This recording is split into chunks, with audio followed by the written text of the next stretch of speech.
పెళ్ళి తర్వాత కాపురం బాగుండాలంటే ప్రతి భార్య తప్పకుండా చేయవలసినవి: 1.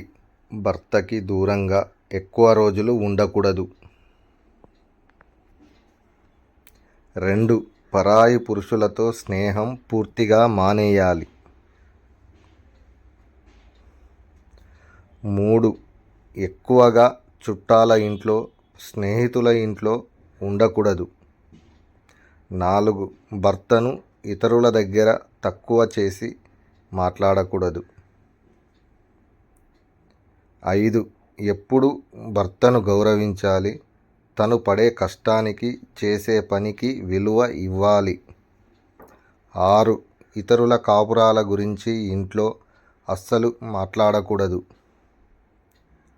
7. ఎప్పుడూ భర్తను అమితంగా అభిమానిస్తూ ప్రేమించాలి. Please watch and subscribe my channel.